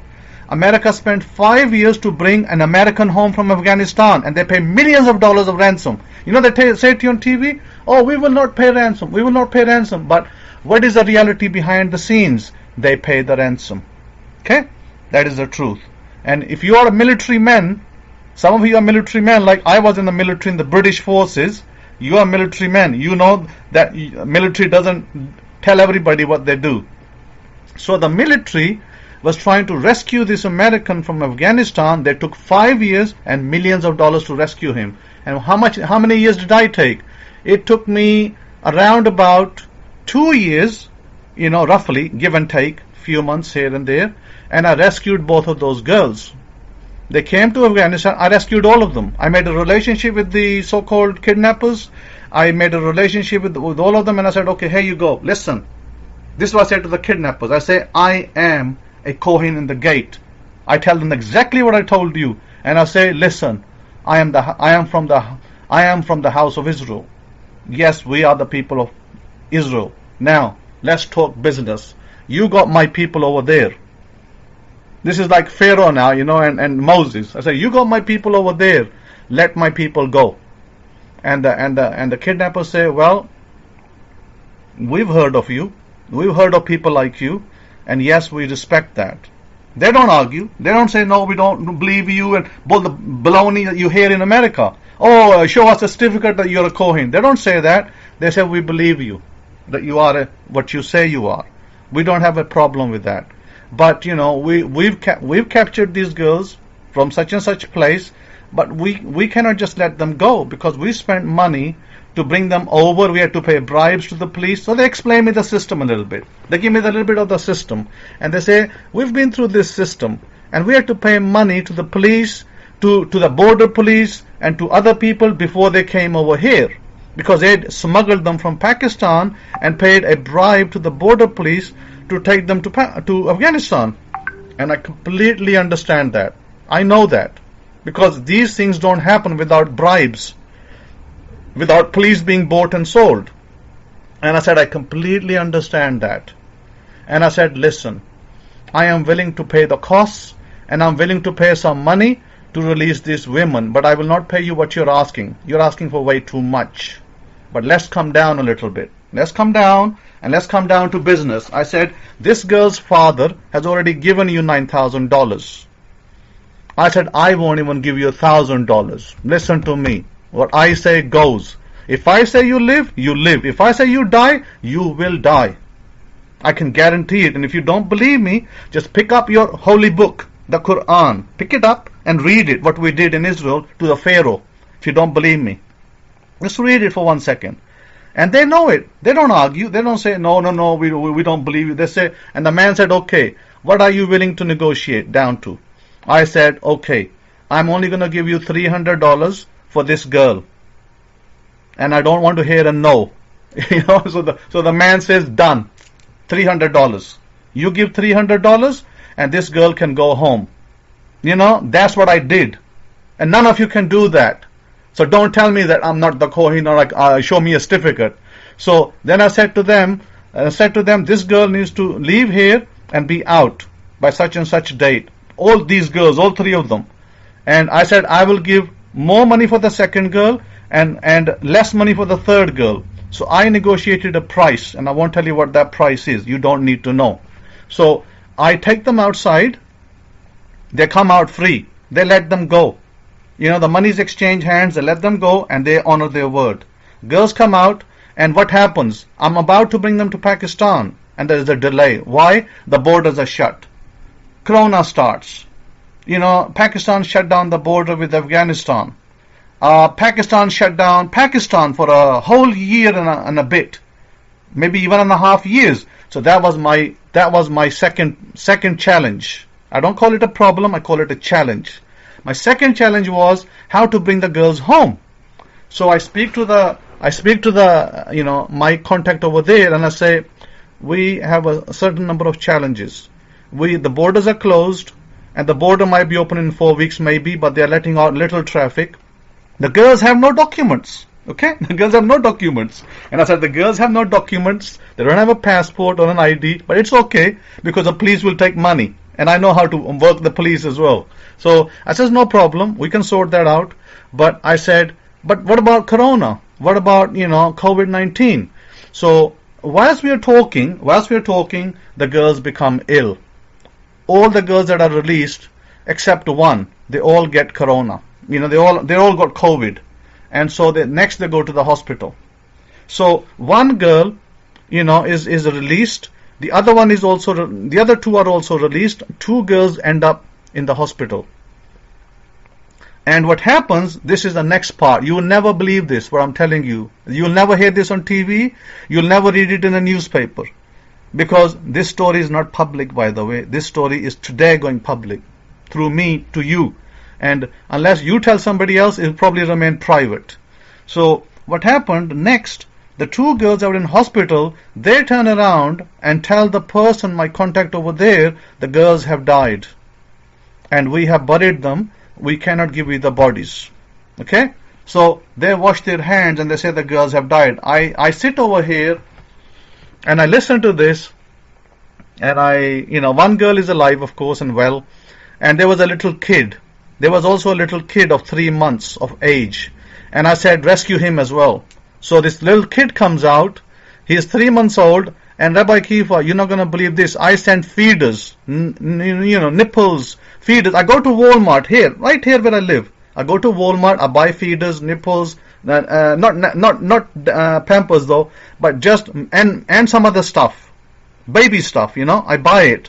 Like toddler, he's not a toddler yet. He was only 3 months. So I buy that stuff and I ship it to Pakistan, and I say, get it to this kid. put him on this feeder, put him on this stuff, and let him have the American stuff because it's neat and clean, it's beautiful, it's, good quality. So they do. The kid was so stuck on American feeders that he would not take a Afghanistani feeder. He would not touch an Afghanistani nipple. He would say, no, I don't want this. I want the other one. 6 months later, the nipple wore off. The feeder's nipple wore off, and the kid would not use an Afghanistani nipple. He would not put it in his mouth. He says, no, I want that one. The Tommy Tippy one.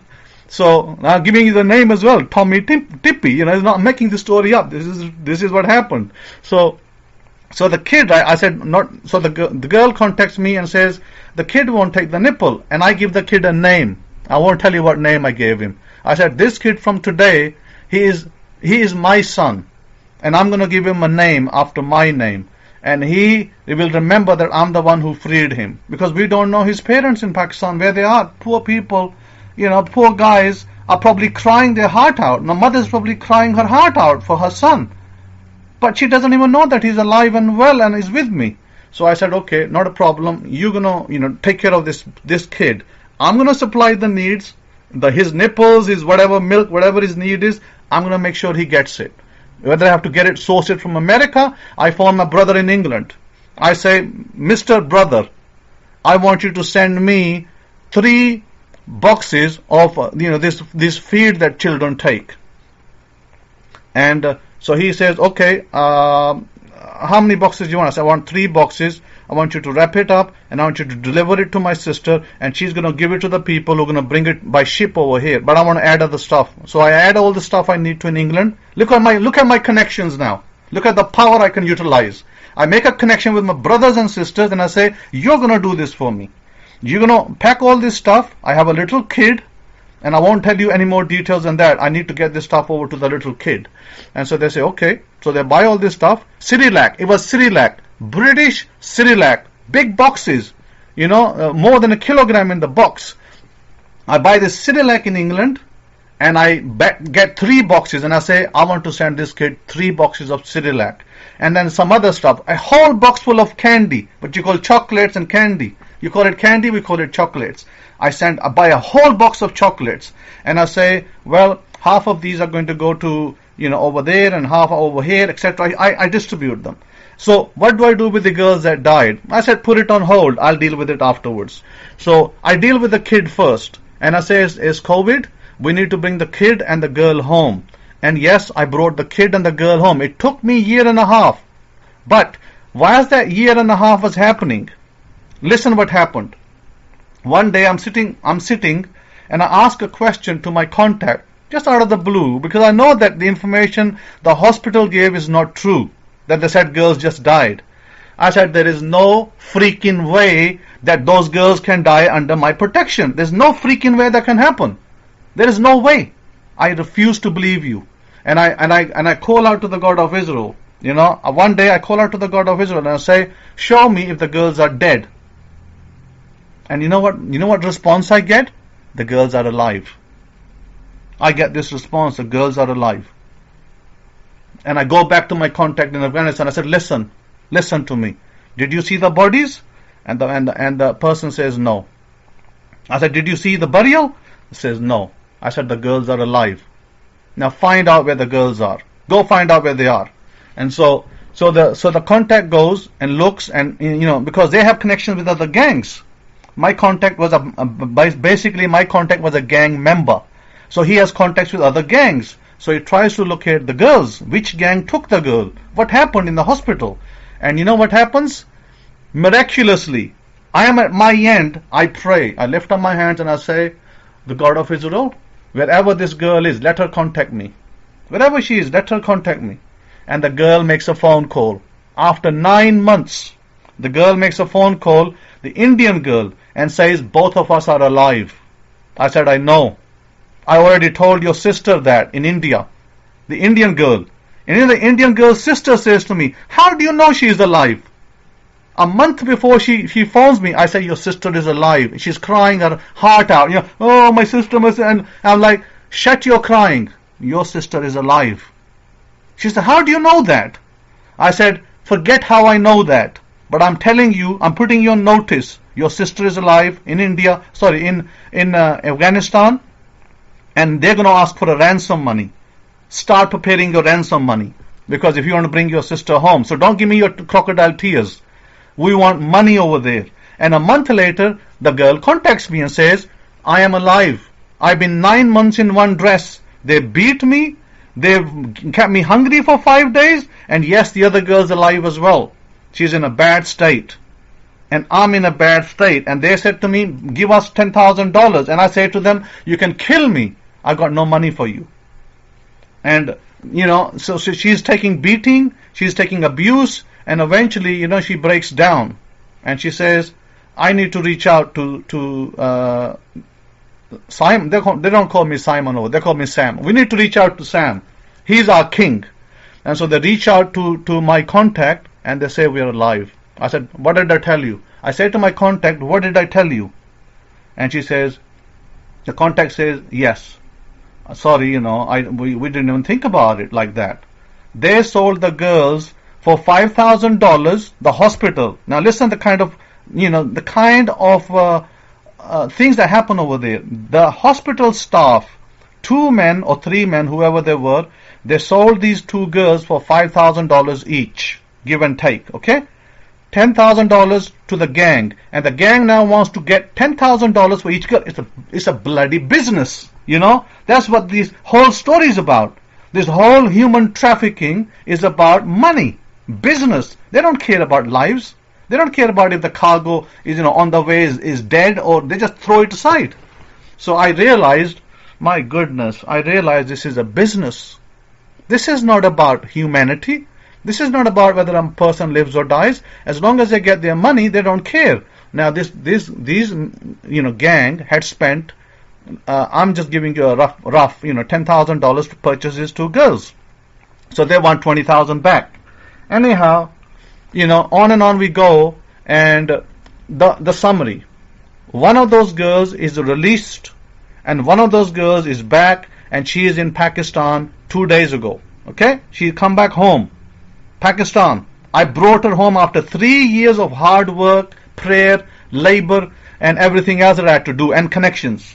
And of course, above me is the master of heaven and earth. Without his hand in the works, nothing would have happened.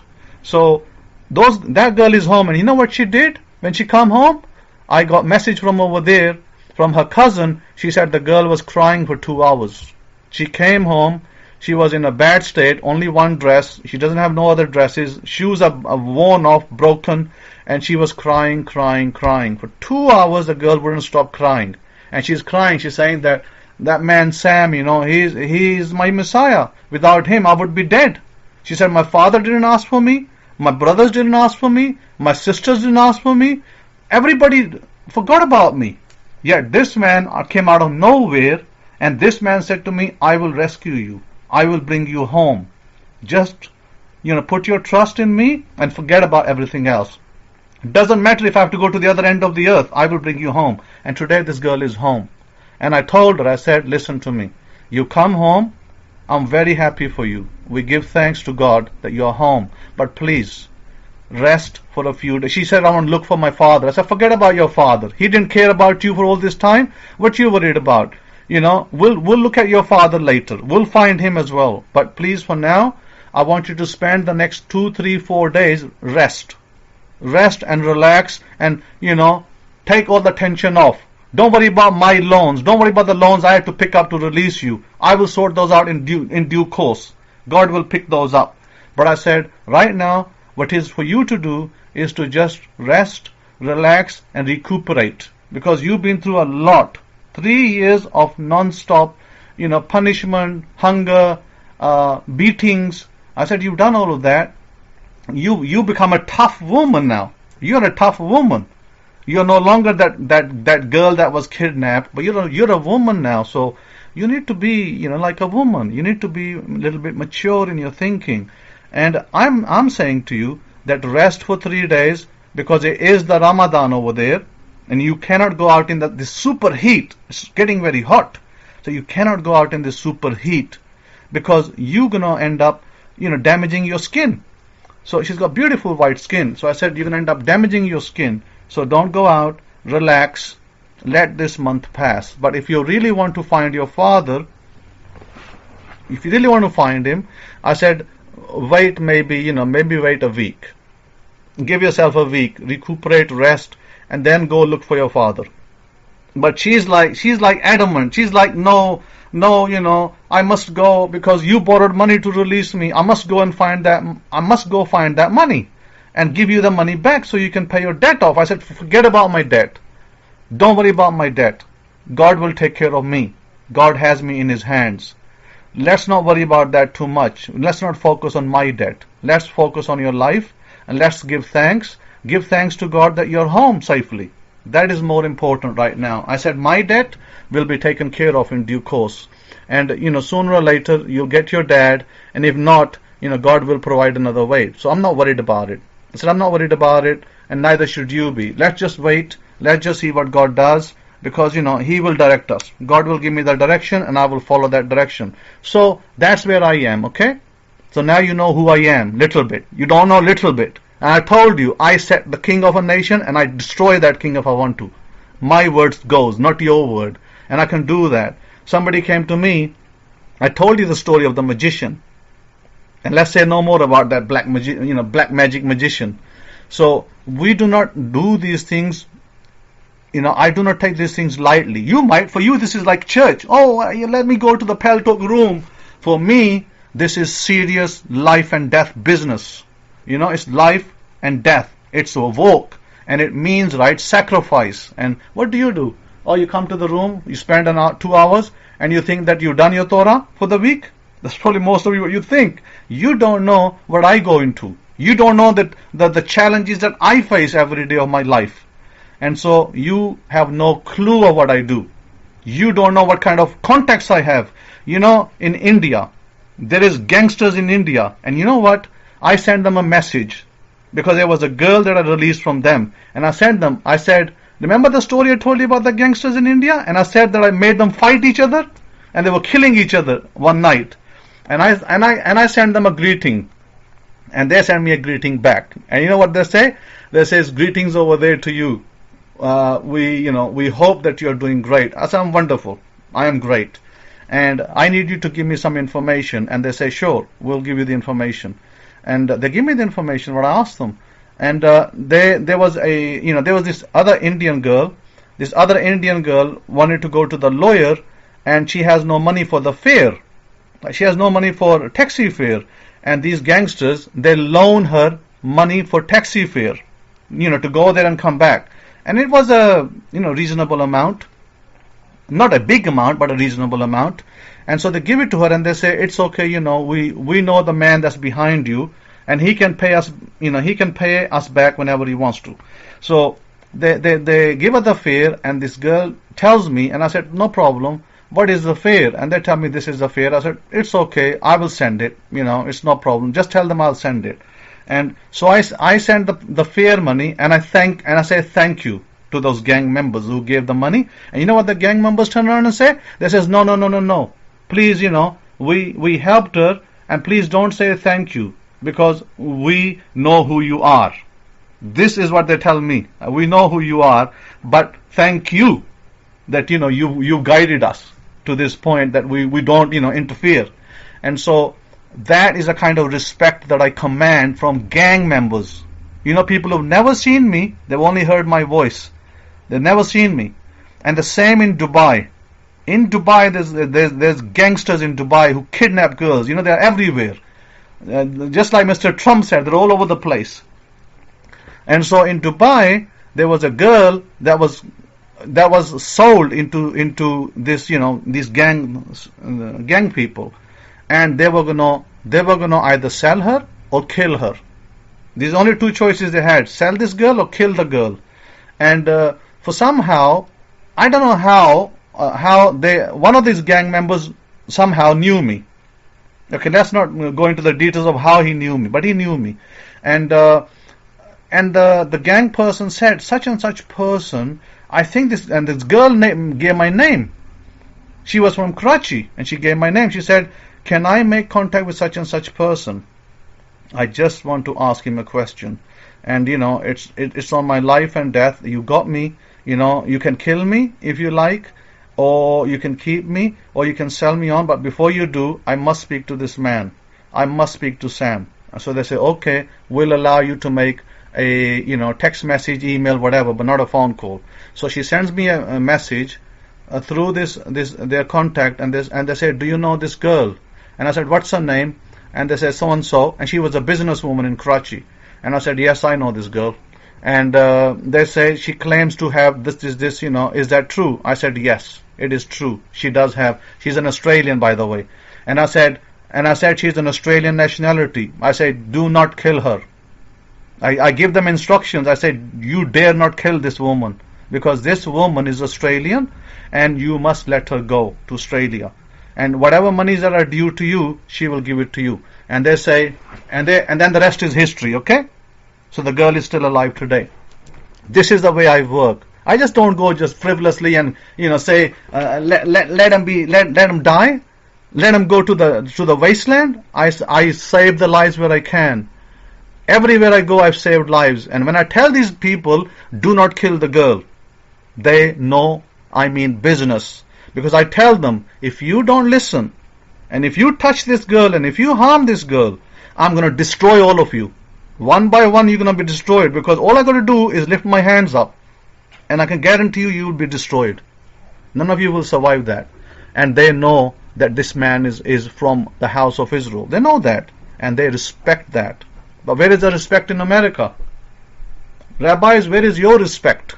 So with that, I'm going to stop here, because there's a lot of stories. I could sit here for the rest of my life telling you stories. I'm thinking maybe one day I'll write a book about my escapades of rescues and saving people's lives and saving them from death in Pakistan and other countries. But I get these fake messages from Africa still today. By the way, from Ghana, from Kenya, and I've already put them on notice when 2014. Remember Rabbi Kefa, 2014 we put them on notice. You're not in Torah, you don't want Torah, bye-bye. We stopped Africa. Africa stopped 2014. All their fake widows, all their fake orphans, and all their fake pastors. And I make sure that I block everyone that comes into this room, so they don't come into this room. So you got to know, because once you know the people and you start taking action, then action means action. There's an Indian movie called Action Jackson, and there's an American movie, Action Jackson, isn't it? Action Jackson, American movie. You got to be Action Jackson. No, frivolous things to say, no frivolous things to hear. You just simply act. And it's time to act. And when I act, I act. And I don't care who's in front of me, that what is the right thing to do. But before I do anything, I always make inquiry from God. Always. I make inquiry from God first, and I've got to have God's yes. If God says to me yes, then I will do it. If God says to me no, then I will not do it. I will just leave it. So I always have to ask the Master of the heaven and earth, the God of Abraham, Isaac, and Jacob. He must tell me that this is what you're supposed to do. And I know this, that He always has me in His palm of His hand. I know that.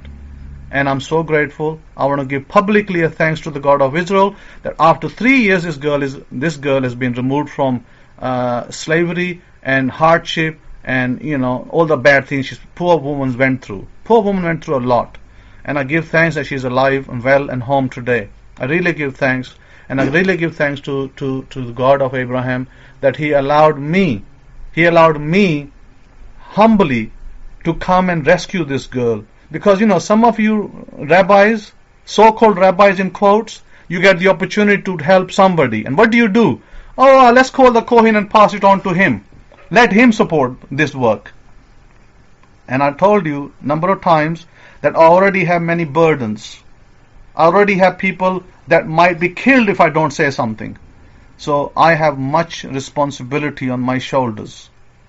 And I'm not going to carry your responsibility as well. And the whole idea of setting up rabbis is so that you may help me do my work. But if you're going to turn around and say to me, Rabbi, we have this person over here in America, and she is dying or whatever, and she needs support, and I say, why don't you go do it? Why don't you go and take the blessing for a change? Why keep pushing it to me? But this is where I need to be very specific. If a blessing comes your way, then you need to take up that blessing. It is for you. It is not for you to pass it to me, because I have enough on my plate already. It's plenty on my plate. Thank you very much. So with that, I want to give thanks to the heavens, and I want to give thanks to the earth, and I'll give thanks to everyone who's with me. I want to give thanks to all of you who've been with me all this time, and who have in any way, shape or form supported me. And I want to give thanks to you. But please, understand that we cannot continue on air. Everything costs money. Please understand this. Even for me to leave the websites up, have material go over there, modifications, it requires input. It requires money to go, monies to go around. It's not done free. So this idea that you have, you're moving from one church to another, this needs to stop. This is not church. So this needs to stop right today. And after today, when I remove you and you wonder why I can't get into the room, don't say to me, Rabbi, we can't get into the room. Because you will know why. Because of what you have done. Your actions have not supported the work. So if your actions have been unsupportable, then I had to do my bit, is to remove you. Okay? So thank you. Have a wonderful Shabbat and a great Passover.